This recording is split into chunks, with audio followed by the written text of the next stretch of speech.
আল্লাহ আমারে মনে করাই দিছে, আনিস আমি তোমাকে সৃষ্টি করেছি। 2 নাম্বার, আল্লাহ আমাকে বলতেছে, আনিস তোমার অন্তরের গভীরে যেই কথা আসা যাওয়া করে কল্পনাগুলোও আমি জানি। 3 নাম্বার, তোমার রক্তের শিরা উপশিরায় আমি আল্লাহ তাআলা তার চাইতে বেশি কাছে আছি। এবার 4 নম্বরে আল্লাহ বলেন, ইজিয়াতালাক্কাল মুতালাক্কিয়ানে আনিল ইয়ামিনে ওয়া আনিশ শিমালি কাঈদ। আল্লাহ বলে, বান্দা 4 নম্বরে মনে রেখো 24 ঘন্টা তোমার ডানে এবং বামে আমার 2 জন ফেরেশতা আছে। আছে? কথা বলে না? আছে তো? ওরা লিখছে। এই 4টা হলো। 5 নাম্বার, মা ইয়ালফিজু মিন কাউলিন ইল্লা লাদাইহি রাকিবুন আতীদ।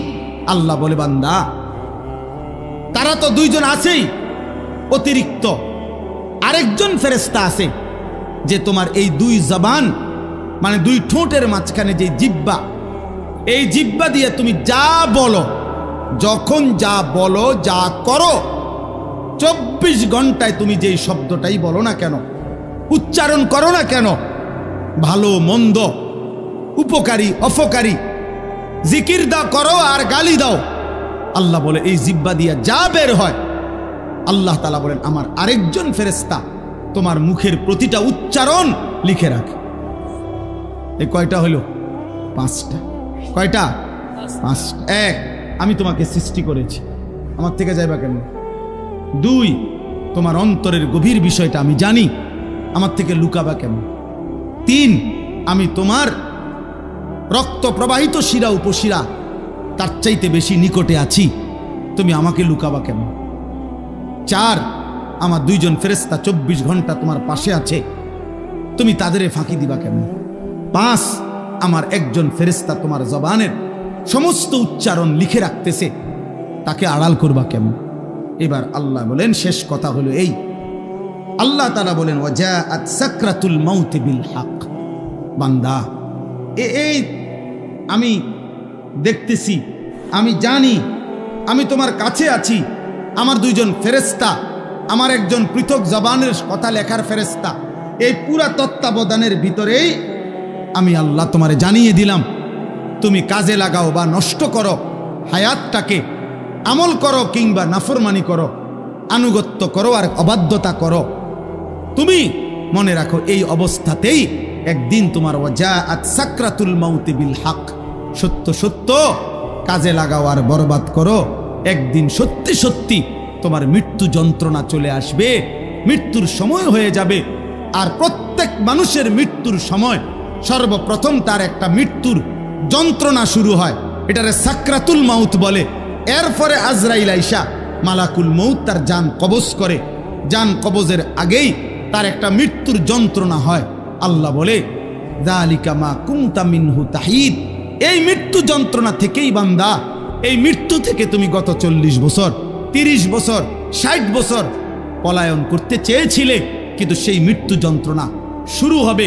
মৃত্যুর সময় আসবেই আসবে, হাসলেও মরে যাবা, কাঁদলেও মরে যাবা, সুখে থাকলেও মরে যাবা, দুঃখে থাকলেও মরে যাবা, রাজপ্রাসাদের অট্টালিকায় থাকলেও মরে যাবা, জীর্ণ কুঠির কুড়ে ঘরে থাকলেও মরে যাবা। জীবনে কোনোদিন দুঃখ যদি না পাও তবুও মরে যাইবা, জীবনে কোনোদিন সুখও যদি না পাও তবুও মরে যাবা, কোনোদিন যদি না হাসো তাইলেও মৃত্যু হবে, কোনোদিন যদি না কাঁদো তাইলেও মৃত্যু হবে। 7টা মহাদেশের মালিক হলেও মরে যাবে, কোনো কিছুর মালিক না হলেও মরে যাবে। প্রিয় বন্ধু, শুধু মৃত্যু না ভাইয়া, একটা সাংঘাতিক কথা, এই শেষ কথাটা মনোযোগ দিয়ে শুনেন। সাকরাতুল মাউত মৃত্যু যন্ত্রণা, প্রত্যেক মানুষের মৃত্যুর যন্ত্রণা হবে, এটা আল্লাহর ফয়সালা। সে নবী হোক, উম্মত হোক, পৃথিবীর সর্বশ্রেষ্ঠ নেককার হোক আর পৃথিবীর সর্বশ্রেষ্ঠ কাফের হোক, নাফরমান হোক, মৃত্যু যন্ত্রণা সবার হবে। তিনি নবী হন আর উম্মত হন, মৃত্যু যন্ত্রণা সবার হবে। আমাদের প্রিয় নবী সাল্লাল্লাহু আলাইহি ওয়াসাল্লামেরও সাকরাতুল মাউত মৃত্যু যন্ত্রণা ছিল, বিশুদ্ধ হাদিসের মধ্যে আছে। ইমানদারেরও মৃত্যু যন্ত্রণা হয়, নাফরমানেরও মৃত্যু যন্ত্রণা হয়। বাকি একটু পার্থক্য হইল, ইমানদারের মৃত্যুর যন্ত্রণা যখন শুরু হয়, খোদার কসম ইমানদার তখন খুশিতে আনন্দে উৎফুল্ল হয়ে যায়, আর দিল দিয়া তখন ভাবে আমার বন্ধুর সাথে মোলাকাতের সময় হয়ে গেছে। গত 40 বছর আমি যারে ডাকতাম দিবানিশি, আমার সেই মহান মাওলা আমার মালিকের সাক্ষাতের টাইম হয়ে গেছে। এজন্য মুমিনের মৃত্যু যন্ত্রণা তার কাছে আনন্দকর, আনন্দকর, মজাদার, তৃপ্তিদায়ক। কারণ সে বুঝে এবার আমার মাহবুব, এবার আমার মাওলা, এবার আমার আল্লাহর সাথে আমার সাক্ষাৎ হবে।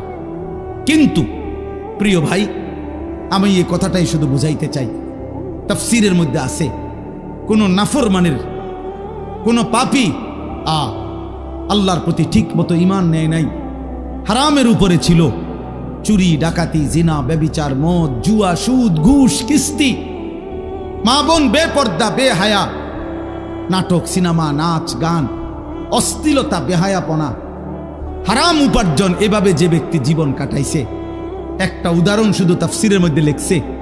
ভাইয়া, এই উদাহরণটা শুধু শোনো, ছেলেরাও, বাবারাও, আমিও।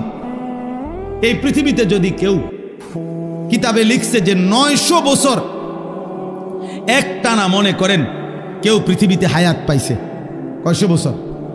এই 900 বছর সে আল্লাহর নাফরমানি করছে, আল্লাহর অবাধ্যতা করে গেছে। কিন্তু 900 বছরে 1 সেকেন্ড কোনোদিন তার কষ্ট হয় নাই, কোনোদিন সে কোনো দুঃখ, কষ্ট, বেদনা পায় নাই। মনে করেন, ধরে নেন 900 বছরে কোনোদিন কষ্ট কাকে বলে, দুঃখ কাকে বলে, যন্ত্রণা কাকে বলে সে বুঝে নাই, সে বুঝে নাই।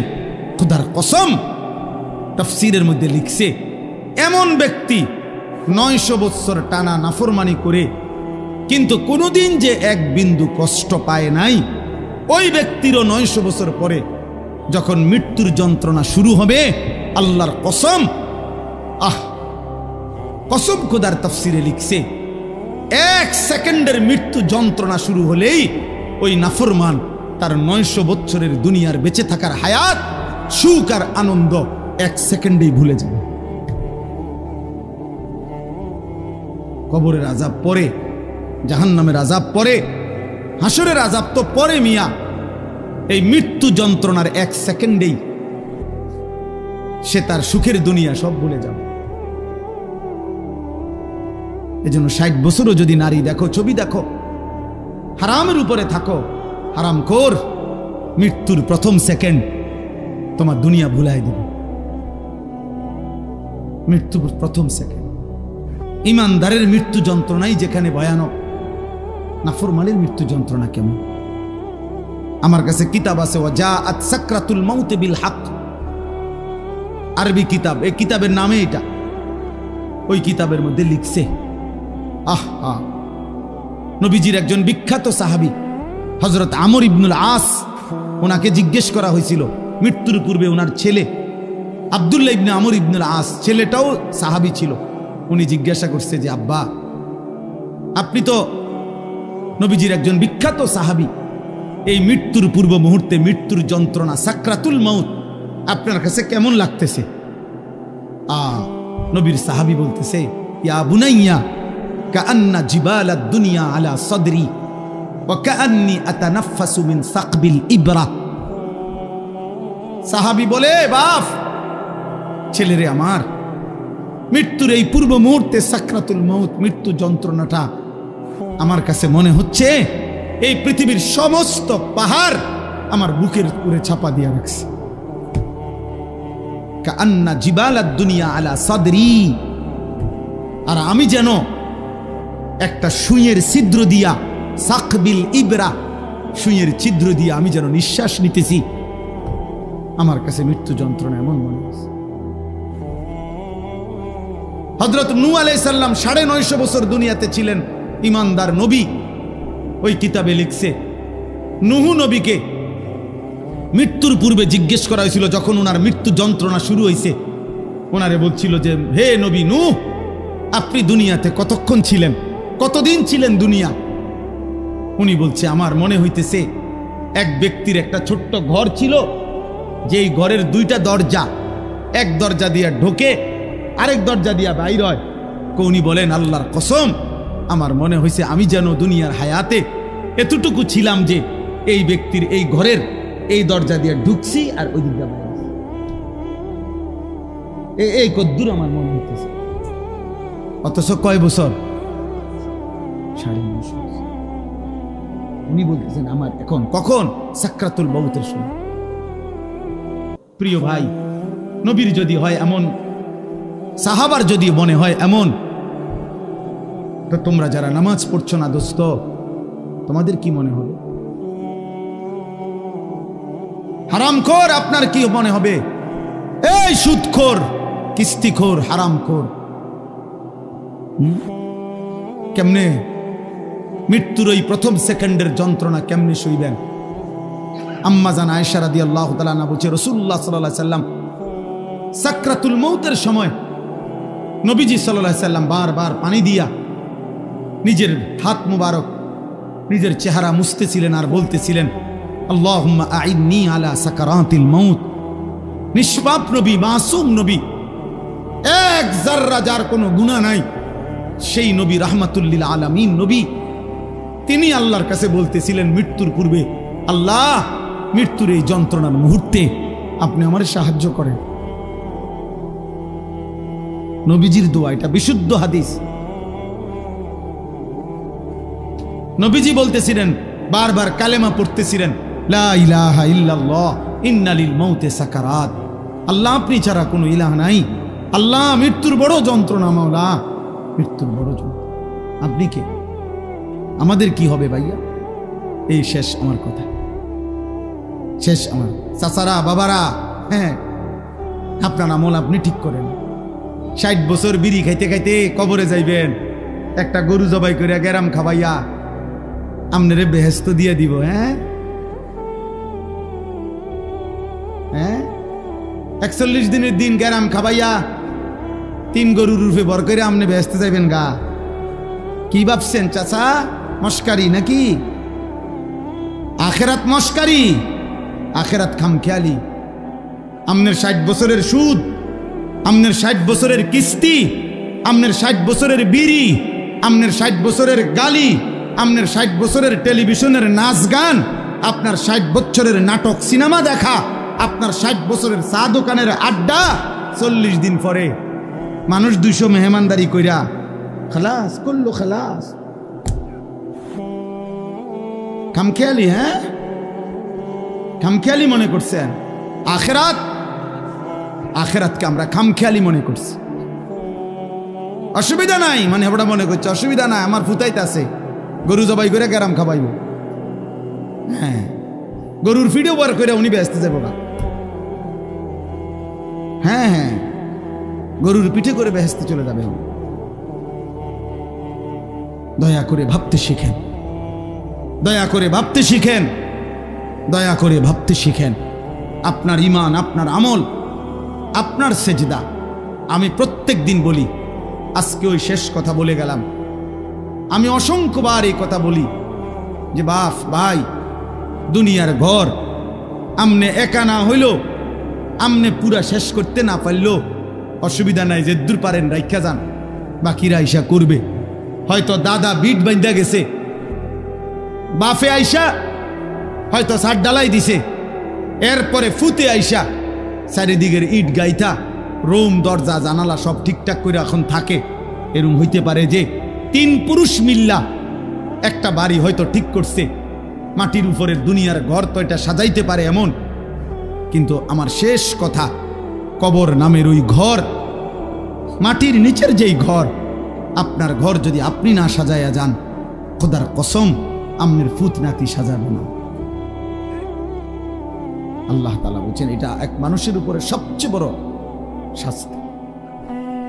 2টা থাপ্পড় দেওয়া তেমন কিছু নেই, একটু পরে ডইল্লা স্বাভাবিক হয়ে যায়। 2টা ঘুষি দিলেও তেমন কিছু হয় না, একটু ব্যথা লাগছে আর কি, একটু পরে ডইল্লা ডাইল্লা স্বাভাবিক হয়ে যায়। কিন্তু গুনার রাস্তায় অনবরত চলতে থাকে, কেউ তারে পিছন দিয়ে ডাকেও না, কেউ তাকে ফেরাইতেও চায় না, এমনকি আল্লাহও না, তো তারে আর ফিরাবে। এজন্য আমরা খুতবা পড়ি যে নবী সাল্লাল্লাহু আলাইহি সাল্লামের শেখানো খুতবা সব হুজুররা পড়ে দেন না। মান ইয়াহদিহিল্লাহু ফালা মুদিল্লা লাহু ওয়া মান ইউদ্লিলহু ফালা হাদিয়া। এই ওয়াজের শুরুতে এটা পড়ে দেখেন না? অর্থ হলো আল্লাহ যাকে হেদায়েত দেয় তাকে কেউ পথভ্রষ্ট করতে পারবে না, আল্লাহ যাকে গুমরাহ পথ হারা করে দেয় তাকে কেউ হেদায়েত দিতে পারবে না। আব্দুল কাদের জিলানী রে বাইকটা যদি বড়ি বানাইয়া দেয়,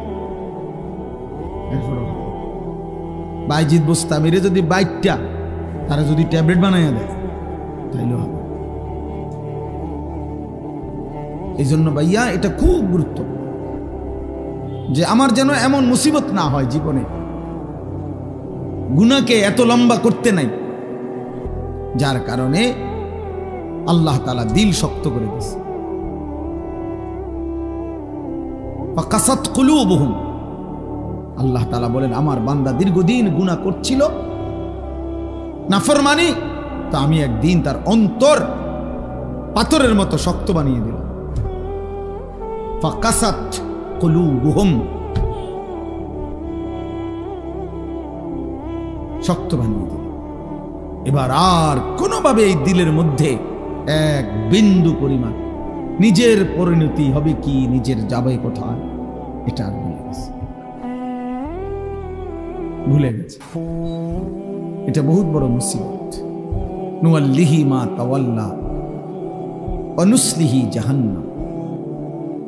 আল্লাহ তাআলা বলেন আমার রাসূলের বিরুদ্ধে যে চলে এবং আমার মুমিনদের পথের উল্টো যে চলে, রব্বুল আলামিন বলেন একদিন আমি তাকে উল্টো পথেই চালাইতে থাকি। বেশি দিন আমার উল্টা চলতে চলতে রাসূলের একদিন আমি তাকে উল্টো পথেই চালাই, আর এই উল্টো পথেই একদিন তাকে আমি জাহান্নামে ফেলে দেব। আর কোনোদিন ফিরবার কথাও মনে পড়বে। আহ আহ 60 বছর হয়ে গেছে, এবারে মইরে কবরে গেছে, এবার কিস্তি ওটার ফুতে শোধ করে। বলেন বুঝেন না এমন কথা না? ওনার ব্যাংকের লোন ওনার ফুতে শোধ করে, উনি কি মৃত্যু পর্যন্ত কোনোদিন মনে হয়েছিল না? আর কেমনে মনে হয় ওনার কিস্তি না চলে না?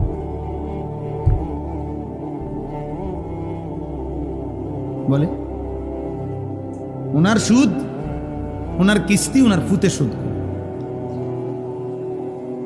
স্বামী মারা গেছে, বউয়ে, আমি জানি এরকম খবর, বউয়ে বাজারে দোকানদারদের কাছে আইটা স্বামীর সুদের টিয়া উঠে,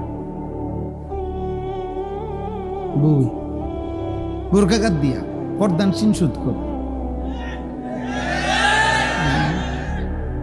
পর্দা করে বোরকাঘাও দিয়ে সুদের টিয়া উঠে।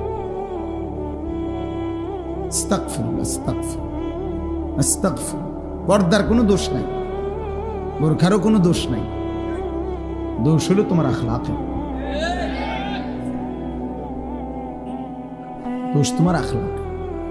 আমি একদিন একবার বলছে যে দাড়ি রেখে মিশা কথা কয়, আমি না দাড়ি রেখে তো মিশা কথা বলা যায়, অসুবিধা কি? দাড়ি রেখে মিশা কথা বলা যায় না? কথা বলেন না কেন? মিথ্যা বলা কবিরা গুনাহ নেই, তো এই শেভ করলে যায় তো আর কি, মিথ্যা কথা তো আলাদা জিনিস, এটা লাগে দাড়ির লোক আমি এটা লাগাইছেন। মিথ্যা কথা বলা এটা সে বলা হোক আর দাড়িওয়ালা হোক সবার জন্যই তো হারাম, তো এটা আমরা দাড়ির লোকে লাগাইছেন। হ্যাঁ রোজা রেখে মিশা কথা কয়, তো রোজা রেখে মিশা কথা বলে অসুবিধা কি? মিশা কথা কি রোজা ছাড়া যায় যাচ্ছে নাকি? কথা বুঝেন নাই? এটা রোজার লাগাম না, মিথ্যা কথা লাগাইছেন। রোজার সাথে তো এটার সম্পর্ক না, আখলাকের সাথে সম্পর্ক।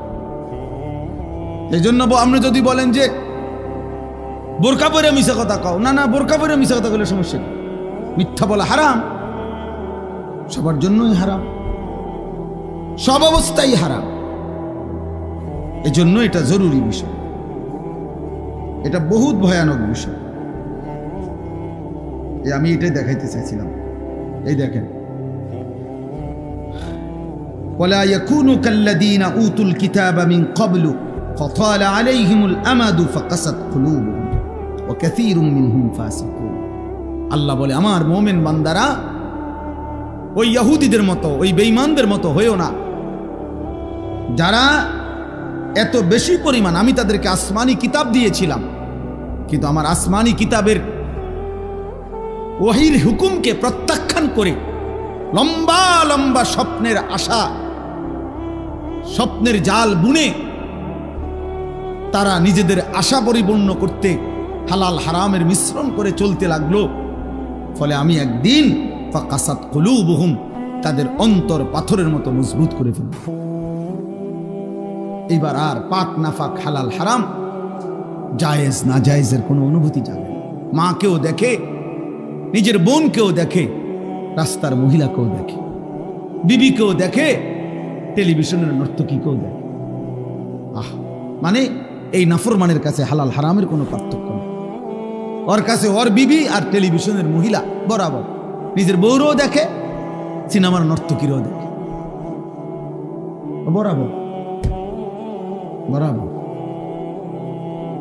ও তার মাকেও দেখে, অন্যের নারীকেও দেখে, বরাবর বরাবর।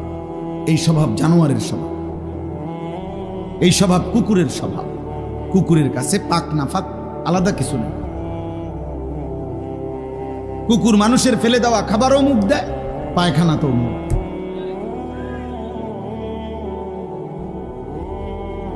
এজন্য পাপীর স্বভাব মূলত কুকুরের স্বভাব।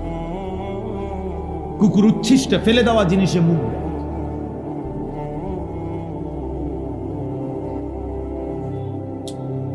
আল্লাহ আমাদেরকে বুঝ দান করেন। দোস্ত, এই জন্য আমি বলতেছিলাম আল্লাহর কথা মনোযোগ দিয়ে শুনবার কথা, দিল দিয়া। গাফেল হইলে, অমনোযোগী হইলে, দিলটা উল্টায় ফেললে মুশকিল। আল্লাহর নবী সাল্লাল্লাহু আলাইহি ওয়াসাল্লাম বলছেন, ইন্না কুলুবাল ইবাদ বাইনা ইসবাঈন মিন আসাবি'ir রহমান ইউকাল্লিবুহু কাইফা ইয়াশা। নবী সাল্লাল্লাহু আলাইহি ওয়াসাল্লাম বলেন, প্রত্যেক মানুষের অন্তর আল্লাহ তাআলার কুদরতি দুইটি আঙ্গুলের মাঝখানে, আল্লাহর কুদরতি আঙ্গুলের মাঝে। প্রত্যেক মানুষের দিল, আল্লাহর নবী সাল্লাল্লাহু আলাইহি ওয়াসাল্লাম বলেন, ইউকাল্লিবুহু কাইফা ইয়াশা। আল্লাহ মানুষের দিল যেভাবে ইচ্ছা সেভাবে উলটপালট করতে পারে। আনুগত্যের উপরেও রাখতে পারে, নাফরমানির উপরেও কি করতে পারে। এই জন্য আমাদের প্রিয় নবী সাল্লাল্লাহু আলাইহি ওয়াসাল্লাম, নবীজি সাল্লাল্লাহু আলাইহি ওয়াসাল্লাম খুব বেশি যেই দোয়াগুলো পড়তেন, এর মধ্যে একটা দোয়া ছিল এটা।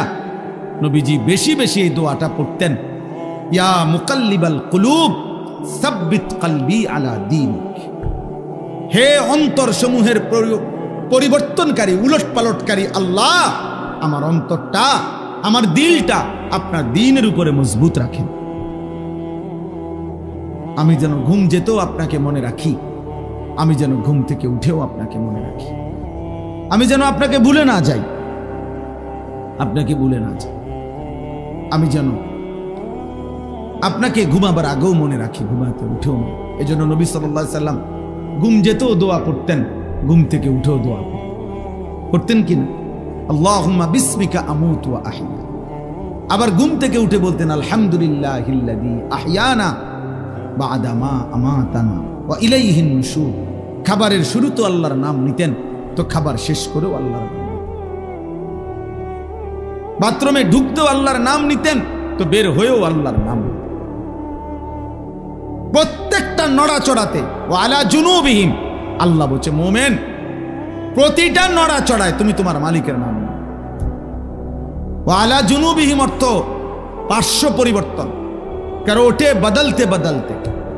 অর্থাৎ কেউ যদি এই কোমর এদিকে ফিরায়, এমন করি না আমরা, আল্লাহ, তো এরকম কোমর বদলাইতে গেল আল্লাহ, এদিকে ফিরল আল্লাহ। ওয়া আলা জুনুব, আল্লাহ চায় বান্দা এভাবে আমার নাম। আমার শায়েখ আল্লামা মুফতি মুশতাকুন নবী কাসিম, আমি হুজুরে বহু দেখছি, ওনার সাথে আমি লম্বা লম্বা পথ সফর করছি। রাত্রিবেলা সারা রাত গাড়িতে ছিলাম, গাড়ি যতবারই ব্রেক দেয়, যতক্ষণই ধাক্কা খায় গাড়িতে, একটু ধাক্কা খাইলেই ওনার সাথে সাথে উনি সুবহানাল্লাহ আলহামদুলিল্লাহ কোনো না কোনো একটা তাসবিহ করে ওঠে। আল্লাহর নাম অটোমেটিকলি যেন মুখ থেকে বের হইতেছে। রাসূলুল্লাহ সাল্লাল্লাহু আলাইহি ওয়াসাল্লাম আম্মা জান আয়েশা রাদিয়াল্লাহু তাআলা আনহা বলেন, কানা রাসূলুল্লাহ সাল্লাল্লাহু আলাইহি ওয়াসাল্লাম ইয়াযকুরুল্লাহ আলা কুল্লি আহয়ানিহি। রাসূলুল্লাহ সাল্লাল্লাহু আলাইহি ওয়াসাল্লাম সর্বদাই আল্লাহ পাকের জিকির করতেন, আল্লাহকে ডাকতেন। এজন্য আমরা সবাইকে বলি, নওজোয়ান তোমাদেরকেও, প্রিয় ভাই, নিজের উপরে রহম করো। একটা 24 ঘন্টার দিন তোমার জীবন থেকে পার হইলে তোমার সময় বদলে যায়, তোমার হায়াতের কিছুটা পরিবর্তন হয়। 12 বছর বয়সে তুমি যেমন ছিলা, আজ 16 বছরে তুমি তেমন না, আর একটু মজবুত হয়েছ, আর একটু শক্তিশালী হয়েছ। তাহলে অতএব প্রতি সেকেন্ড, প্রতি ঘন্টা আমরা অনুভব না করলেও আমাদের পরিবর্তন হয়। জিন্দিগির তো পরিবর্তন হয়, শরীর স্বাস্থ্যের তো পরিবর্তন হয়, কিন্তু ঈমান আমলের কি হাল? ঈমান আমলের কি হাল? প্রতিদিন একই রকম, প্রতি বছর একই রকম, প্রতি সপ্তাহ একই রকম। এটা দুর্ভাগ্য ছাড়া আর কিছু। একদিন সুখে কিংবা দুঃখে, আনন্দ কিংবা বেদনায়, হাসি কিংবা কান্নায় আমরা কিন্তু কবরে চলে যেতে হবে। এই আজকে শুধু আমি এটাই বলতে চাই, আমি যে 4টা আয়াত পড়ছি, কোরআনুল কারীমের 26 নম্বর পারা, 50 নম্বর সূরা, সূরায়ে কাফ। এই সূরার 4টা আয়াত 16, 17, 18, 19। এই 4টি আয়াত মূল বক্তব্য হলো আল্লাহ তাআলা বলতেছেন 2টা কথা। একটা হলো বান্দা 5টি জিনিসের তত্ত্বাবধানে তুমি আমার আসো। প্রতিটা বান্দা তোমরা আমার 5টি জিনিসের তত্ত্বাবধানে আছো, নিয়ন্ত্রণে। এটা একটা কথা আল্লাহ বলছেন এখানে।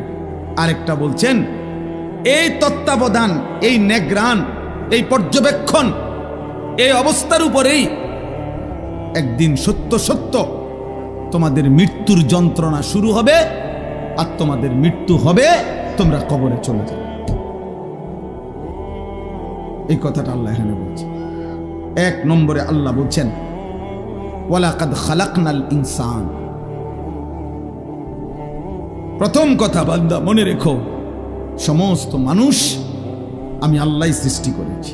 তবে একটি মানুষ 1 সেকেন্ডের জন্য এই কথা ভাবার কোনো সুযোগ নাই আল্লাহকে।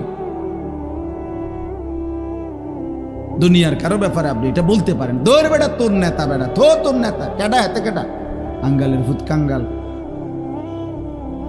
এত কত বড় নেতা বেটা, পকেটে রাহি বেটা। মানুষ অনেক সময় কয় না, অহংকার দেখাইতে গিয়ে, যা বেটা বড়াই দেখাস বেটা। এ তো দুনিয়ার কারো ব্যাপারে বলা যায়, আল্লাহর ব্যাপারে বলা যাবে? আল্লাহ তাআলা বলেন, আমাকে অস্বীকার করবা কেমনে বান্দা? আমি তো সৃষ্টি করেছি। ওয়ালাকাদ খালাকনাল ইনসান, আমি আল্লাহই তো সৃষ্টি করেছি। লাকাদ খালাকনাল ইনসানা ফি আহসানি তাকওয়িম, এই কায়নাতের সবচেয়ে সুন্দর আকৃতি দিয়ে আমি আল্লাহই তো মানুষকে সৃষ্টি করেছি। রব্বুল আলামিন বলেন, কোটি কোটি আমার সৃষ্টি বান্দা, চারিদিকে তাকিয়ে দেখো, ফুল কত সুন্দর, ফল কত সুন্দর, পাখি কত সুন্দর, গাছ কত সুন্দর, মাছ কত সুন্দর। কিন্তু আল্লাহ বলে, 4টা কসম করে বলি বান্দা, তুমি তার চাইতে কোটি গুণ বেশি সুন্দর। যদি ফুল এত সুন্দর হয়, যদি মাছ এত সুন্দর হয়, যদি এই পৃথিবীর পাখিগুলো এমন সুন্দর হয়, আল্লাহ বলেন, ওয়াত্তিনি ওয়াজ্জাইতুন ওয়া তুরি সিনিন ওয়া হাদাল বালাদিল আমিন। আমি 4টা কসম করে বলছি বান্দা, তুমি সবচাইতে বেশি সুন্দর। তোমারে বড় যত্ন করে বানিয়েছি,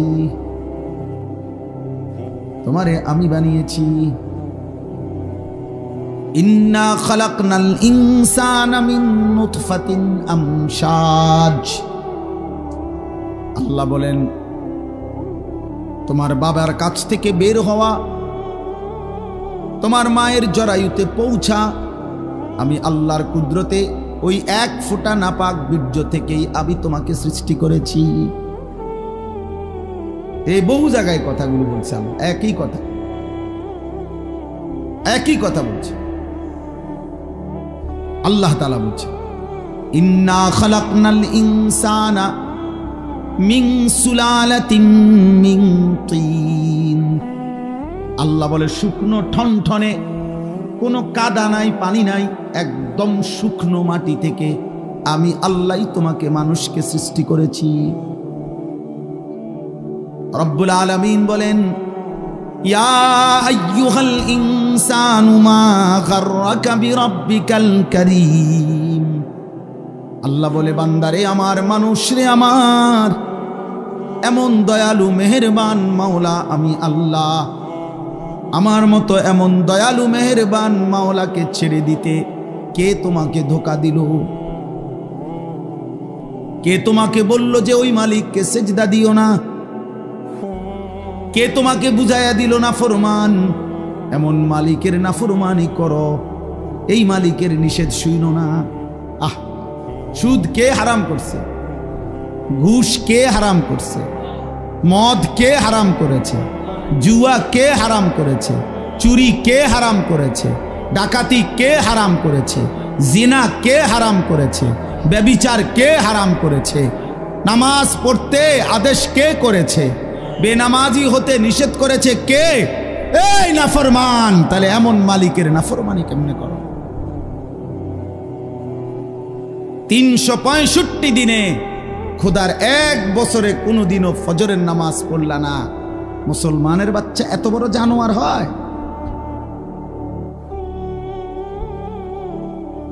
হ্যাঁ, মুসলমানের ঘরে এত বড় হাইওয়ান থাকে? তুমি মুসলমান? তুমি মুসলমান? 30 বছর মুসলমান সুদ খায়। মুসলমান প্রতিদিন ওজনে কম দেয়। মুসলমান সারা রাত নর্তকী দেখে, উলঙ্গ ছবি দেখে। মুসলমানের যুবক প্রতিদিন জিনার ব্যভিচার তালাশ করে। এই মুসলমান।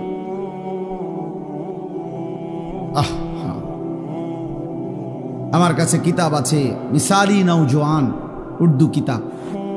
ওইখানে আছে পাকিস্তানের একজন বিশ্ববিখ্যাত বুজুর্গ ছিলেন, মুজাহিদ ছিলেন, হযরত মাওলানা মুফতি নিজামউদ্দিন শামজাই রহমতুল্লাহ আলাইহি, যাকে প্রকাশ্যে আল্লাহর দ্বীনের কথা বলার জন্য প্রকাশ্যে দিবালোকে গুলি করে মারা ফেলছে, শহীদ করে ফেলছিলেন।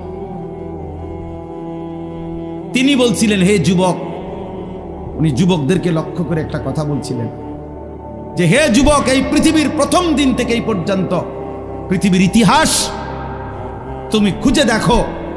পৃথিবীর ইতিহাসে যত সংগ্রাম, যত মতবাদ, যত চিন্তা, যত চেতনা, যত আন্দোলন, যত উদ্দেশ্য, যত লক্ষ্য এই পৃথিবীতে বাস্তবায়ন করতে কেউ চাইছে, তো সেই জন্য যখনই খুন দরকার হয়েছে, রক্ত দরকার হয়েছে, জান দরকার হয়েছে, সর্বপ্রথম প্রত্যেক যুগে, প্রত্যেক কালে প্রতিটি মতাদর্শ, প্রতিটি মতবাদ প্রতিষ্ঠার জন্য কলিজার খুন যারা পেশ করেছে তারা যুবক। যতবার এই পৃথিবীতে রক্ত লাগছে ততবার যুবকের রক্তই ব্যবহার হয়েছে।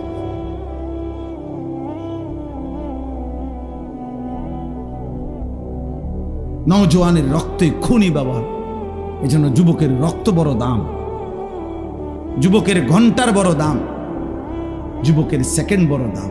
আল্লাহ বলেন, আমি ওকে নিজে শক্তি দিছি।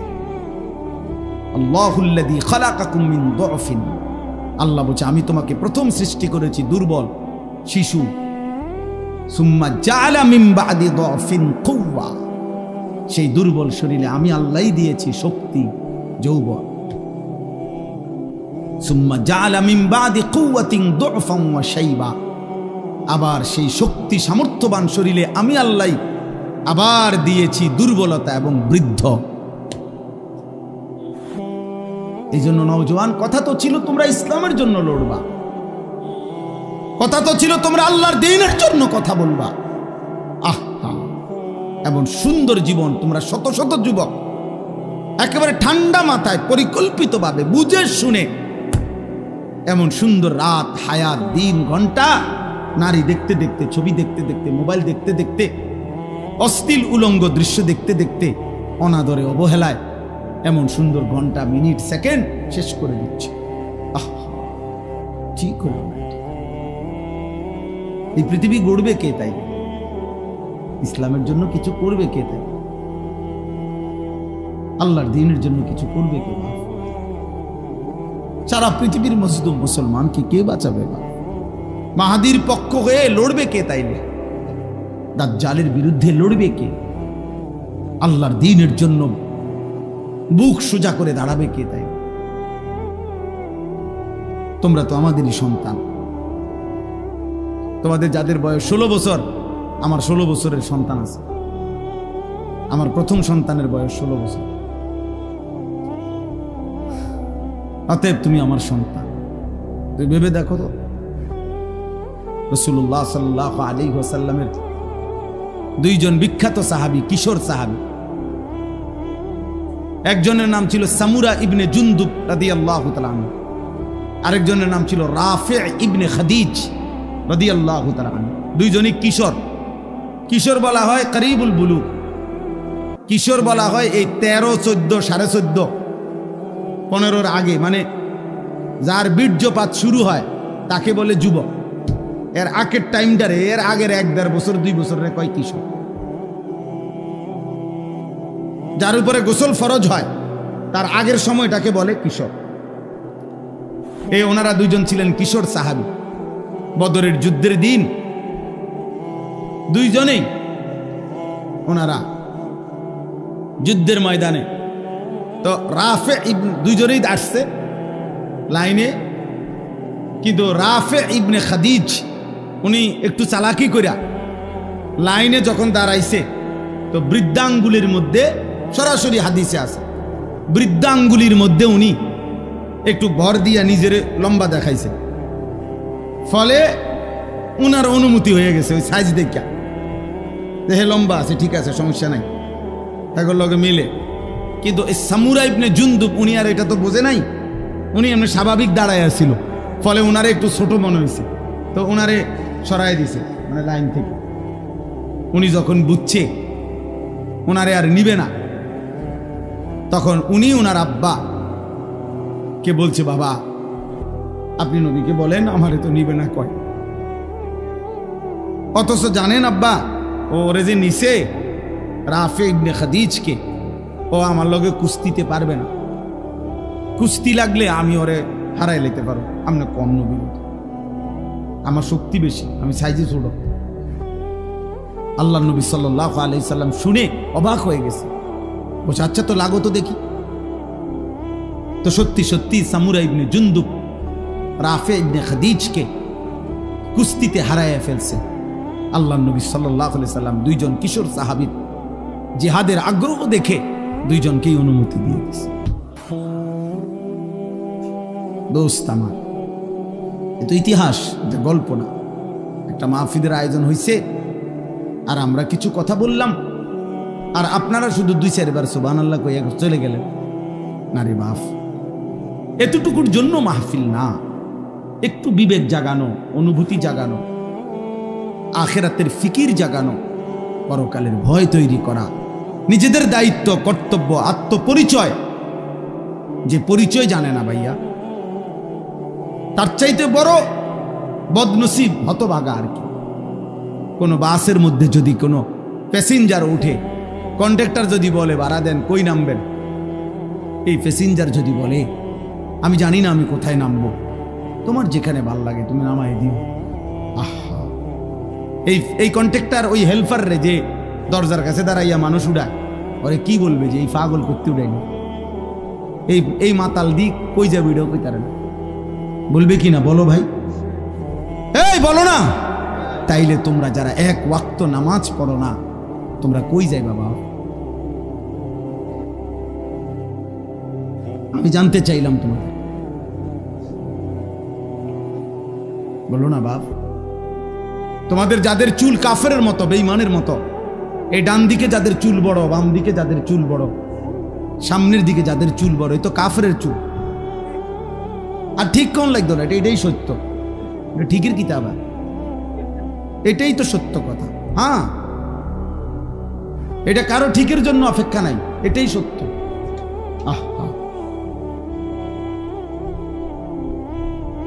বলো ভাই, তুমি কোথায় যাবা এই চুলের ফ্যাশন নিয়া? টার্গেট কি? মানে টার্গেট কি? কোন নারীকে দেখানো? তো আমরা পাঞ্জাবি টুপি পরে আমাদের কি বিবি মিলে নাই? এই পৃথিবীর টুপি দাড়িওয়ালা তাহলে বিয়ে করে নাই? তো তুমি কোন দিকে যাচ্ছ আমার দোস্ত? বলো প্রিয় ভাই, বলো। যাদের শরীর নাফাক, পেশাব পায়খানা করে ঠিক মতো টয়লেট পেপারও ব্যবহার করো না, পাক নাফাকের, বিশেষ করে পেশাব করে যারা পাক নাফাকের ধার ধারো না, এই নাপাক শরীর নিয়ে তুমি কোথায় যাবা ভাইয়া? টার্গেট কি? কোথায় থামবা গিয়ে? আজকের রাত যে তুমি সারা রাত মোবাইলে ছবি দেখে রাত 2টায় ঘুমায় গেলা, ছবি দেখতে দেখতে, উলঙ্গ নাচ দেখতে দেখতে এক সময় ক্লান্তিতে তোমার যে ঘুম চলে আসছে, এই ঘুম যদি আর না ভাঙে?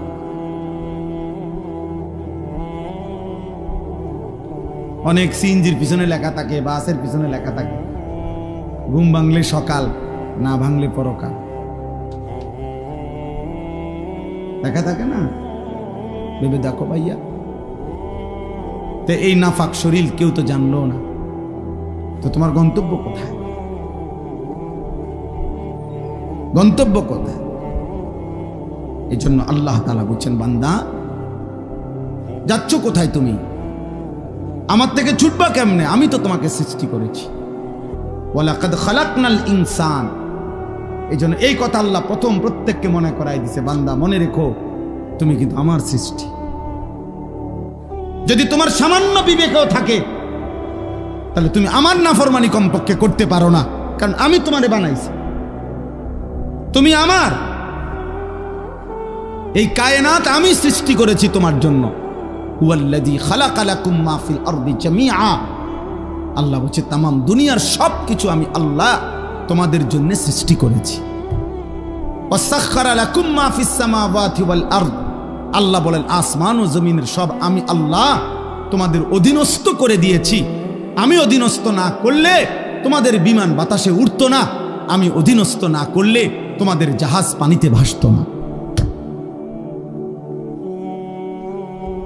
এটা আমি আল্লাহ তোমাদের অধীন করেছি।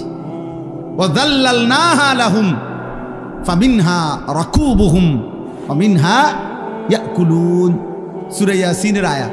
আল্লাহ বলেন চতুষ্পদ প্রাণী, গরু, ওট, মহিষ, গাধা, ঘোড়া, আল্লাহ বলেন এগুলো আমি তোমাদের অধীন করেছি। ফলে কোনোটা তোমরা জবাই করে গোশত খাও, আর কোনোটার পিঠে চড়ে তোমরা চলাফেরা করো। আমি অধীন না করলে পারতাম না। একটা ঘোড়া তুমি তোমার মতো দেড় বিরা বেড়া ঘোড়ারে তুমি সামাল দিতে পারতাম না, পারতা না। একটা লাথি দিলে তুমি উড়ে যাবে। কিন্তু আল্লাহ বলেন ওকে আমি তোমার অধীনস্থ করে দিয়েছি বান্দা। তাহলে এই গোটা কায়নাত আমি তোমার জন্য দিলাম, তোমাকে আমি বানাইলাম। মিন আইয়ি শাইইন খালাকাহু ফাকাদ্দারা সুম্মা সাবিলা ইয়াসসারা। আল্লাহ বলে ধীরে ধীরে আমি সৃষ্টি করেছি। একদিন মায়ের পেট থেকে আমি তোমার বের হওয়ার রাস্তা সহজ করে এই পৃথিবীর আলো দেখবার সুযোগ দিয়েছি। আমি সুযোগ দিয়েছি বান্দা। আলাম নাজআল লাহু আইনাইন। আল্লাহ বলে দুইটা চোখ। বলো তো বান্দা, তোমার বিবেক যদি থাকে তুমিই বলো, আমি কি তোমাকে দুইটা চোখ দেই নাই? কথা বলে উত্তর দেন। দিয়েছেন? ওয়া লিসানাও ওয়া শাফাতাইন। আল্লাহ বলে জিহ্বা আমি দেই নাই? দুইটি ঠোঁট আমি দেই নাই? বলে এভাবে বারবার কোরআনে আল্লাহ তাআলা মনে করাই দিছে, বান্দা আমি সৃষ্টি করেছি, আমি সৃষ্টি করেছি, তুমি আমার থেকে সরতে পারতা না, তুমি আমার বাঁধন থেকে ছুটতে পারবা না। যত বড় শক্তিধরী হও, তুমি যত বড় অহংকারী হও না কেন, তুমি জমিনে যত বড়াই করো না কেন, আমার অধীন থেকে তুমি ছুটতে পারবা না। ওয়ালা তামশি ফিল আরদি মারাহা ইন্নাকা লান তাখরিকাল আরদা ওয়া লান তাবলুগাল জিবালা তুলা।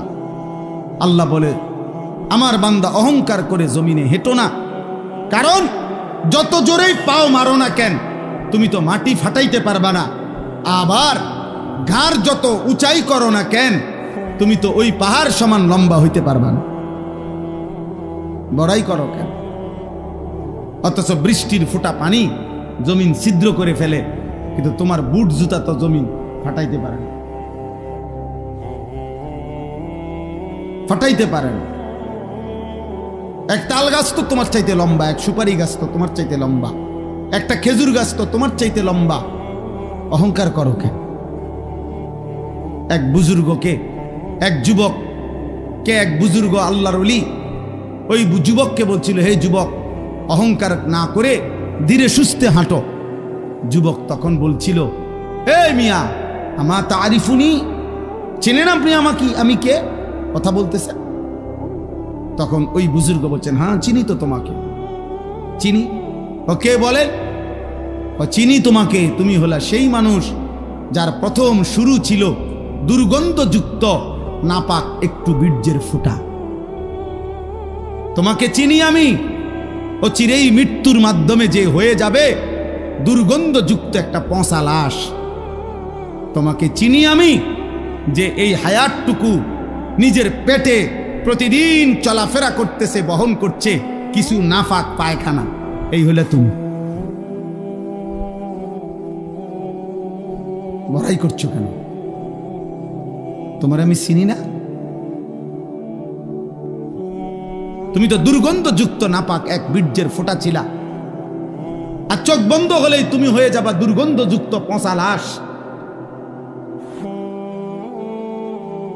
আর পেটে এখন তোমার আছে দুর্গন্ধযুক্ত কিছু পায়খানা। তো যার শুরু মাঝখান শেষ সবই দুর্গন্ধ, তার আবার অহংকার কিসে? তার আবার অহংকার কিসে? একজন বিশ্ববিখ্যাত খলিফা ছিলেন হযরত ওমর ইবনে আব্দুল আজিজ রাহমাতুল্লাহি আলাইহি, ইসলামের পঞ্চম খলিফা।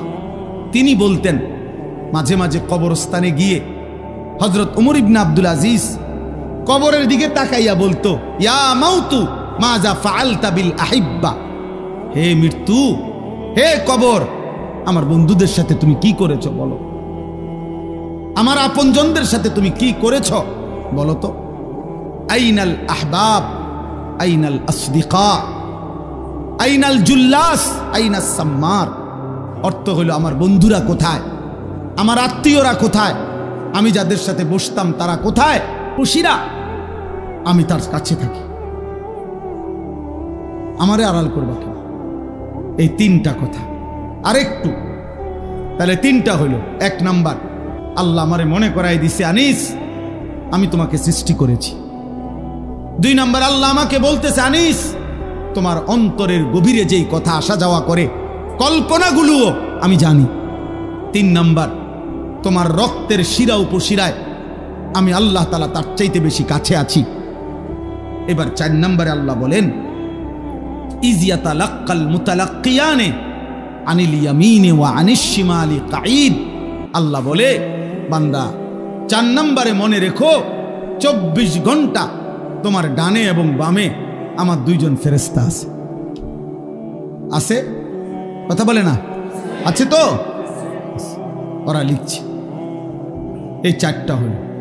5 নাম্বার, মা ইয়ালফিজু মিন কাউলিন ইল্লা লাদাইহি রাকিবুন আতীদ।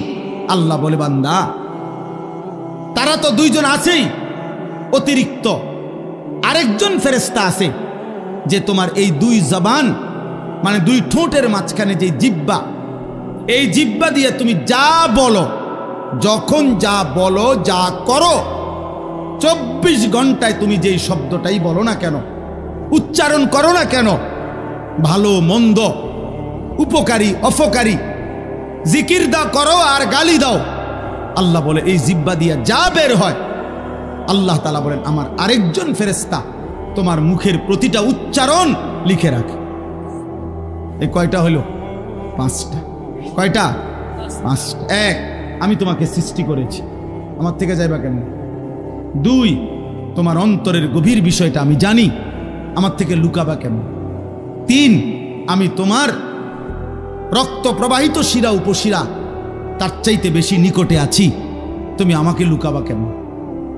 4, আমার 2 জন ফেরেশতা 24 ঘন্টা তোমার পাশে আছে, তুমি তাদের ফাঁকি দিবা কেন? 5, আমার একজন ফেরেশতা তোমার জবানের সমস্ত উচ্চারণ লিখে রাখতেছে, তাকে আড়াল করবা কেন? এবার আল্লাহ বলেন শেষ কথা হলো এই, আল্লাহ তাআলা বলেন ওয়াজাআত সাকরাতুল মাউত বিল হক। বান্দা এই আমি দেখতেছি, আমি জানি, আমি তোমার কাছে আছি, আমার 2 জন ফেরেশতা, আমার একজন পৃথক জবানের কথা লেখার ফেরেশতা, এই পুরা তত্ত্বাবধানের ভিতরেই আমি আল্লাহ তোমারে জানিয়ে দিলাম, তুমি কাজে লাগাও বা নষ্ট করো হায়াতটাকে, আমল করো কিংবা নাফরমানি করো, আনুগত্য করো আর অবাধ্যতা করো, তুমি মনে রাখো এই অবস্থাতেই একদিন তোমার ওয়াজাআত সাকরাতুল মাউত বিল হক, সত্য সত্য কাজে লাগাও আর বরবাদ করো, একদিন সত্যি সত্যি তোমার মৃত্যু যন্ত্রণা চলে আসবে, মৃত্যুর সময় হয়ে যাবে। আর প্রত্যেক মানুষের মৃত্যুর সময় সর্বপ্রথম তার একটা মৃত্যুর যন্ত্রণা শুরু হয়, এটারে সাকরাতুল মাউত বলে। এরপরে আজরাইল আইসা মালাকুল মউত তার জান কবজ করে, জান কবজের আগেই তার একটা মৃত্যুর যন্ত্রণা হয়। আল্লাহ বলে যালিকা মা কুনতা মিনহু তাহিদ, এই মৃত্যু যন্ত্রণা থেকেই বান্দা, এই মৃত্যু থেকে তুমি গত 40 বছর 30 বছর 60 বছর পলায়ন করতে চেয়েছিলে, কিন্তু সেই মৃত্যু যন্ত্রণা শুরু হবে, মৃত্যুর সময় আসবেই আসবে। হাসলেও মরে যাবা, কাঁদলেও মরে যাবা, সুখে থাকলেও মরে যাবা, দুঃখে থাকলেও মরে যাবা, রাজপ্রাসাদের অট্টালিকায় থাকলেও মরে যাবা, জীর্ণ কুঠির কুড়ে ঘরে থাকলেও মরে যাবা। জীবনে কোনোদিন দুঃখ যদি না পাও তবুও মরে যাইবা, জীবনে কোনোদিন সুখও যদি না পাও তবুও মরে যাবা, কোনোদিন যদি না হাসো তাইলেও মৃত্যু হবে, কোনোদিন যদি না কাঁদো তাইলেও মৃত্যু হবে। 7টা মহাদেশের মালিক হলেও মরে যাবে, কোনো কিছুর মালিক না হলেও মরে যাবে। প্রিয় বন্ধু, শুধু মৃত্যু না ভাইয়া, একটা সাংঘাতিক কথা, এই শেষ কথাটা মনোযোগ দিয়ে শুনেন। সাকরাতুল মাউত মৃত্যু যন্ত্রণা, প্রত্যেক মানুষের মৃত্যুর যন্ত্রণা হবে, এটা আল্লাহর ফয়সালা। সে নবী হোক, উম্মত হোক, পৃথিবীর সর্বশ্রেষ্ঠ নেককার হোক আর পৃথিবীর সর্বশ্রেষ্ঠ কাফের হোক, নাফরমান হোক, মৃত্যু যন্ত্রণা সবার হবে। তিনি নবী হন আর উম্মত হন, মৃত্যু যন্ত্রণা সবার হবে। আমাদের প্রিয় নবী সাল্লাল্লাহু আলাইহি ওয়াসাল্লামেরও সাকরাতুল মাউত মৃত্যু যন্ত্রণা ছিল, বিশুদ্ধ হাদিসের মধ্যে আছে। ইমানদারেরও মৃত্যু যন্ত্রণা হয়, নাফরমানেরও মৃত্যু যন্ত্রণা হয়। বাকি একটু পার্থক্য হইল, ইমানদারের মৃত্যুর যন্ত্রণা যখন শুরু হয়, খোদার কসম ইমানদার তখন খুশিতে আনন্দে উৎফুল্ল হয়ে যায়, আর দিল দিয়া তখন ভাবে আমার বন্ধুর সাথে মোলাকাতের সময় হয়ে গেছে। গত 40 বছর আমি যারে ডাকতাম দিবানিশি, আমার সেই মহান মাওলা, আমার মালিকের সাক্ষাতের টাইম হয়ে গেছে। এজন্য মুমিনের মৃত্যু যন্ত্রণা তার কাছে আনন্দকর, আনন্দকর, মজাদার, তৃপ্তিদায়ক, কারণ সে বুঝে এবার আমার মাহবুব, এবার আমার মাওলা, এবার আমার আল্লাহর সাথে আমার সাক্ষাৎ হবে। কিন্তু প্রিয় ভাই, আমি এই কথাটাই শুধু বুঝাইতে চাই, তাফসীরের মধ্যে আছে কোন নাফরমানের, কোন পাপী আল্লাহর প্রতি ঠিক মতো ঈমান নেয় নাই, হারামের উপরে ছিল, চুরি ডাকাতি জিনা ব্যভিচার মদ জুয়া সুদ ঘুষ কিস্তি, মা বোন বেপর্দা বেহায়া, নাটক সিনেমা নাচ গান, অশ্লীলতা বেহায়াপনা, হারাম উপার্জন, এভাবে যে ব্যক্তি জীবন কাটাইছে, একটা উদাহরণ শুধু তাফসীরের মধ্যে লিখছে। ভাইয়া এই উদাহরণটা শুধু শোনো, ছেলেরাও বাবারাও আমিও। এই পৃথিবীতে যদি কেউ, কিতাবে লিখছে যে 900 বছর একটানা মনে করেন কেউ পৃথিবীতে হায়াত পাইছে, কয়শো বছর? এই 900 বছর সে আল্লাহর নাফরমানি করছে, আল্লাহর অবাধ্যতা করে গেছে, কিন্তু 900 বছরে 1 সেকেন্ড কোনোদিন তার কষ্ট হয় নাই, কোনোদিন সে কোনো দুঃখ কষ্ট বেদনা পায় নাই। মনে করেন ধরে নেন 900 বছরে কোনোদিন কষ্ট কাকে বলে, দুঃখ কাকে বলে, যন্ত্রণা কাকে বলে সে বুঝে নাই, সে বুঝে নাই। খোদার কসম তাফসীরের মধ্যে লিখছে এমন ব্যক্তি 900 বছর টানা নাফরমানি করে কিন্তু কোনোদিন যে এক বিন্দু কষ্ট পায় নাই, ওই ব্যক্তিরও 900 বছর পরে যখন মৃত্যুর যন্ত্রণা শুরু হবে, আল্লাহর কসম,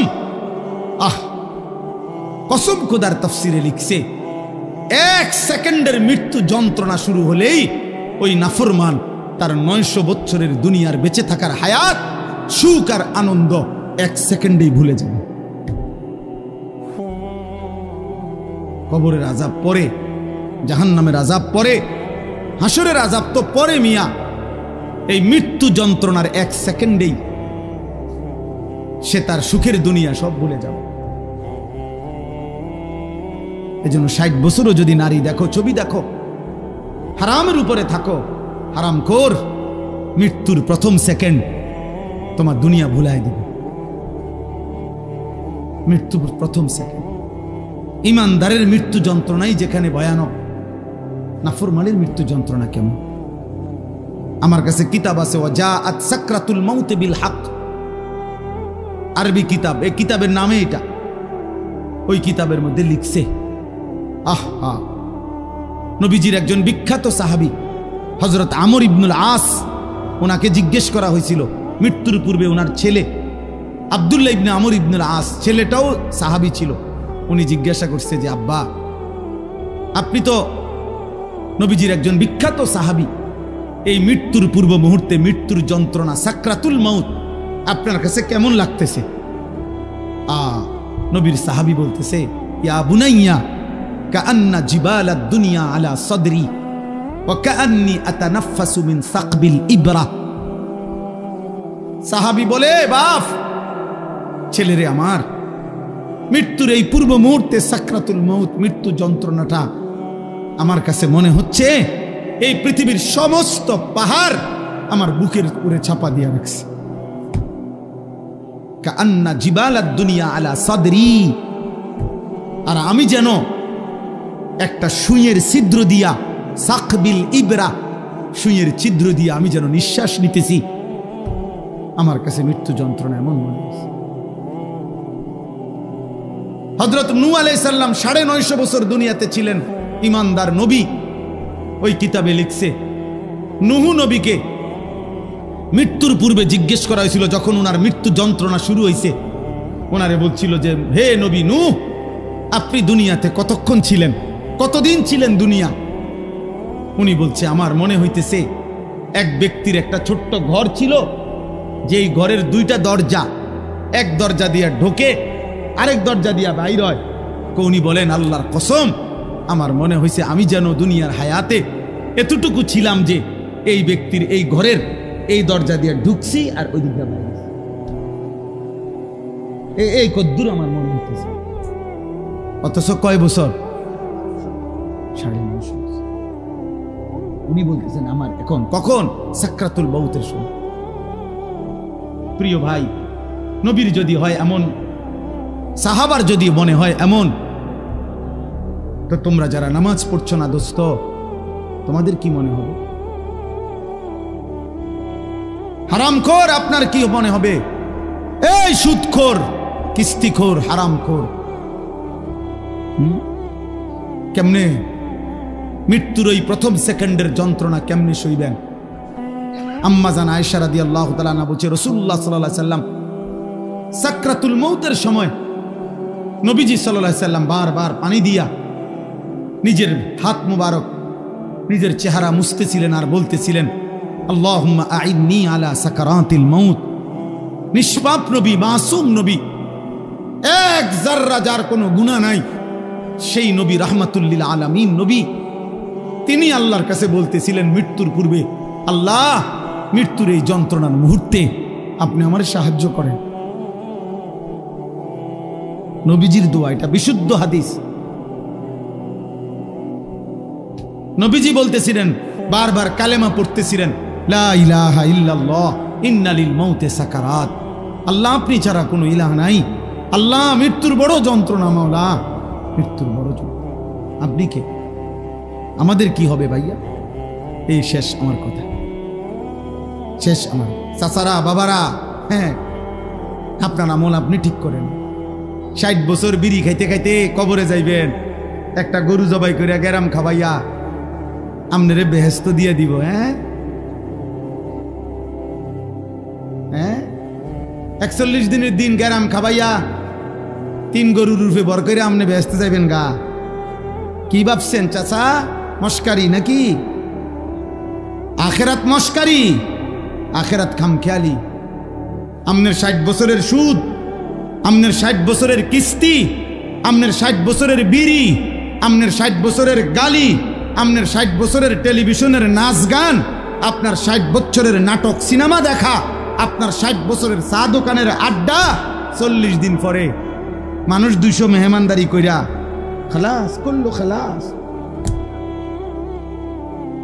খামখেয়ালি, হ্যাঁ, খামখেয়ালি মনে করছেন। আখেরাত, আখেরাতকে আমরা খামখেয়ালি মনে করছি। অসুবিধা নাই মানে ওটা মনে করছে অসুবিধা নাই, আমার ফুতাইতে আছে, গরু জবাই করে গেরাম খাবাইব।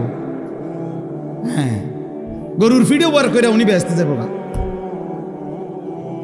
হ্যাঁ হ্যাঁ, গরুর পিঠে করে ব্যস্ত চলে যাবে। দয়া করে ভাবতে শিখেন, দয়া করে ভাবতে শিখেন, দয়া করে ভাবতে শিখেন। আপনার ঈমান, আপনার আমল, আপনার সেজদা। আমি প্রত্যেক দিন বলি, আজকে ওই শেষ কথা বলে গেলাম।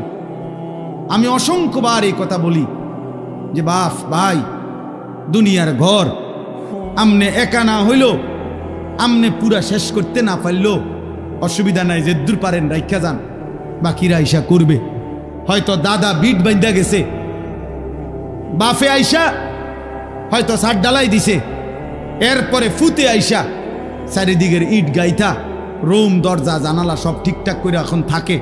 এরম হইতে পারে যে 3 পুরুষ মিল্লা একটা বাড়ি হয়তো ঠিক করছে, মাটির উপরের দুনিয়ার ঘর তো এটা সাজাইতে পারে এমন। কিন্তু আমার শেষ কথা, কবর নামের ওই ঘর, মাটির নিচের যেই ঘর, আপনার ঘর যদি আপনি না সাজাইয়া যান, খোদার কসম আমনের ফুত নাতি সাজাবে না। গরুর গোস্ত আর ফার্মের মুরগা দিয়া, পাঙ্গাস মাছ দিয়া আমনের কবর রাজা মাফ হইতো না কাকা?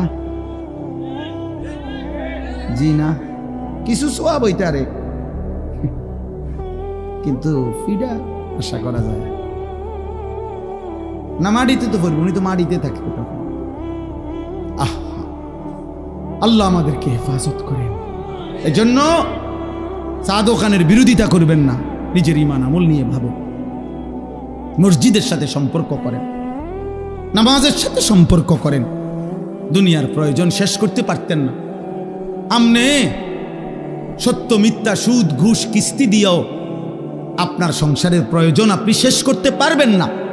আপনি মরার পরেও সংসারের বহু খরচ বাকি থাইকা যাবে। আমনে মরার 6 মাসের মাথা দেখবেন আমনের ঘরে সোফার কোনা ভাঙ্গা গেছে, জানালার গ্রিল নষ্ট হইয়া গেছে, দরজার সিটকারি খুলিয়া গেছে, বাথরুমের প্লাস্টিকের দরজা এডি ভাঙ্গা ঠুঠুর হয়ে গেছে, জুরজুর হইয়া গেছে। এগুলা নাই, অনেক কিছুই আবার করতে হবে সন্তানরা। কাজে দুনিয়া, আপনি আপনার বিবি বাচ্চার দুনিয়া শেষ করতে পারতেন না, ওরা আবার করতে হবে। তো কাজে কেন মিথ্যা বললেন? কেন সুদ খাইলেন? কেন কিস্তি নিলেন? কেন হারাম খাইলেন? কেন ওজনে কম দিলেন? বিনিময়ে পরিবারের অভাব তো দূর করতে পারলেন না, ফাঁকি দিয়া নিজের আখিরাতটা নষ্ট করলেন। অতএব দয়া করে প্রত্যেকেই নিজ হায়াতে, যার হায়াত আছে যতক্ষণ, সুযোগ আছে ততক্ষণ, এখন তওবা করেন, এখন চোখের পানি ফেলেন, এখন কাঁদেন, ইনশাআল্লাহ বরকত হবে। আল্লাহ তাআলা আমাদেরকে তৌফিক দান করেন, আল্লাহ তাআলা আমাদেরকে কবুল করেন। আজকের এই মাহফিল আল্লাহ তাআলা বরকত দান করেন। যাদের ভালোবাসায়, যাদের আয়োজনে এই মাহফিল, মসজিদওয়ালা সকলকে আল্লাহ তাআলা মাফ করে দেন। আমার কিশোর ছেলেরা একজনও যদি বুঝে থাকো ভাইয়া, সবাই একসাথে বদলাবে না, আমরা এটা জানি বাপ, কিন্তু আমার অনুরোধ রইল নওজোয়ান তোমাদের কাছে, দয়া করে তোমরা প্রত্যেকেই নামাজ পড়ো, গুনাহ ছাড়ো বাপ, মোবাইলের ছবি, নারীর নেশা কমাও বাপ। যে চাহিদা আল্লাহ দিছে আল্লাহ সেটা পূরণ করে দিবে। পেটের খিদা যিনি দিছেন তিনি খাবারেরও ব্যবস্থা করছেন, পানির তৃষ্ণা যিনি দিছেন তিনি পানিরও ব্যবস্থা রাখছেন। অতএব লজ্জাস্থানের চাহিদা যিনি দিয়েছেন, হালাল স্ত্রী তিনি ব্যবস্থাও করে দিবেন। তুমি সবর করো, কুত্তার মতো জানোয়ারের মতো পরের নারীর দিকে হা করে তাকায় থাইকো না বাপ। এই জীবন একদিন তোমারে জাহান্নামেই নিয়ে যাবে, একদিন ধিক্কৃত করবে। কোনো নেশাখোর, গাঁজাখোর, কোনো জিনাখোর, কোনো ব্যভিচারী, কোনো লম্পট চরিত্রহীনকে পৃথিবী কোনোদিন 100 কোটি বছর পরেও পৃথিবী তাকে কোনোদিন সম্মানের সাথে স্মরণ করবে না, তাকে লানতেই দিবে, অভিশাপই দিবে। আরো 1000 কোটি বছর পরেও ফেরাউন নিকৃষ্টই থাকবে, আরো 100 কোটি বছর পরেও জুনায়েদ বাগদাদি সম্মানিতই থাকবে। অতএব পৃথিবী তোমারে থুতুই মারবে, বেনামাজিকে, চরিত্রহীনকে। আল্লাহ আমাদেরকে হেফাজত করেন, আল্লাহ সকলকে কবুল আর মনসুর করেন। আলহামদুলিল্লাহ রাব্বিল আলামিন। আল্লাহর কথা বসে শোনা এটা আদব, এটা জরুরি, গুরুত্বপূর্ণ। বসে শুনতে হয়, এতে বরকত হয়, এতে বরকত। নবী সাল্লাল্লাহু আলাইহি ওয়াসাল্লাম যেখানেই কথা বলতেন, সাহাবায়ে কেরাম নবী সাল্লাল্লাহু আলাইহি ওয়াসাল্লামের কথা বসে শুনতেন। হযরত জিবরাইলের মতো ফেরেশতা যখন নবীজির কাছে মানুষের আকৃতিতে আসতেন, তখন নবীজির সামনে মুখোমুখি হয়ে বসতেন। এতটা মুখোমুখি যে নবী সাল্লাল্লাহু আলাইহি ওয়াসাল্লামের হাঁটুর সাথে হাঁটু, বুকের সাথে বুক মুখোমুখি, চোখের সাথে চোখ মুখোমুখি। ফাসনাদা রুকবাতাইহি ইলা রুকবাতাইহি। রাসূলুল্লাহ সাল্লাল্লাহু আলাইহি ওয়াসাল্লাম একদিন সাহাবাদেরকে সাথে নিয়ে একজন সাহাবীর জানাজা পড়তে গেছে। তো জানাজার সেখানে গিয়ে দেখছেন যে তখনও কবর খোঁড়া শেষ হয় নাই, আর একটু সময় লাগবে, আরো 10-20 মিনিট। তো হাদিসে স্পষ্ট আছে, হযরত বারা ইবনে আযিব রাদিয়াল্লাহু তাআলা আনহু বর্ণনা করেন, নবীজি ওইখানেই বসে গেলেন এবং আমরাও তাঁর চতুর্দিকে বসলাম। ফাজালাসা ওয়া জালাসনা হাওলাহু, তিনিও বসলেন, আমরাও চারদিকে বসলাম। এরপরে নবীজি ওই কবর খোঁড়া পূর্ণ শেষ হওয়া পর্যন্ত আমাদের সামনে মৃত্যু এবং কবরের উপরে লম্বা বয়ান করলেন। তাইলে একটা কবরস্থান যেখানে কবর দাফন হবে, সেটা স্বাভাবিকভাবে ওয়াজের কোনো স্টেজ না, প্যান্ডেলও না, এবং ওইখানে হয়তো এতটা মুনাসিব জায়গাও না, কিন্তু এরপরেও নবীজি বসছেন, তো সাহাবীরা বসছেন, যেরকমই হোক জায়গাটা। এরপরে নবীজির কথা সাহাবারা শুনছে, অথচ এখানে তো এটা বসার জন্য ইন্তজাম করা হয়েছে, এখানে বসবে না কেন? এই জন্য ভাইয়া এটা জরুরি, সবসময় মনে রাখবে। এটা একটা সার্কাস না যে ম্যাজিক। কিছুক্ষণ দেখে গেলাম আগের দিনের বাজারে বাজারে যে ওষুধ বেচত ক্যাম্বাসাররা, ওই মানুষ চারদিকে ঘিরাও দিয়ে দাঁড়াইতো, মাঝখান দিয়ে ওষুধ বেচত, গান গাইতো। আমার ছোট্টবেলায় মনে আছে, একবারে 2-3-তে পড়ি যে শুনে, প্রাইমারি। আমার বোনের বাড়িতে গেলে, আমার বোন জামাই বাজারের বড় ব্যবসায়ী ছিল, তো মাঝে মধ্যে এগুলা যে ক্যাম্বাসাররা ওষুধ বেচে এগুলা শুনতে যাইতাম, ছোট আছিলাম। তো বলতো যে এখনই গান শুরু হবে, আপনারা মনোযোগ দিয়ে গান শুনেন। এই এক লাইন হয়তো গান কইছে, এরপরে হইতে আবার ওই হইতে ওষুধের কাহিনী, গান আর শেষ হয় না। এরপরে আপনার এই ওষুধটা 4টা কাজ করে, ওই ওষুধ বেচে। তো এই যে ওইখানে মানুষ যেরকম গোল হইয়া দাঁড়ায়, তো এইটা তো এমন না। এই জন্য ভাই আল্লাহর কথা মনোযোগ দিয়ে বসে শুনতে হয়। সবসময় মনে রাখতে হবে। কোনো গাফেল মানুষ, অমনোযোগী, আল্লাহর কথা তার কলিজায় পৌঁছায়। 2 নম্বর কথা হলো হাতে ধরা সবগুলো মোবাইল বন্ধ করতে হবে। একজনও, ছোট বড়, জওয়ান বুড়া, হুজুর পাবলিক, টুপিওয়ালা টুপি ছাড়া কেউই মোবাইল হাতে ধরে ভিডিও বা রেকর্ড করা যাবে। আমি নয়তো উঠাই দেব, দমক দেব, আপনি শরম পাইবেন, শক্ত দমক দেব। আর যদি নিজে চলে যায় সমস্যা নেই, আমাদের পক্ষ থেকে অনুরোধ, যে কেউ চলে গেলে সমস্যা নেই।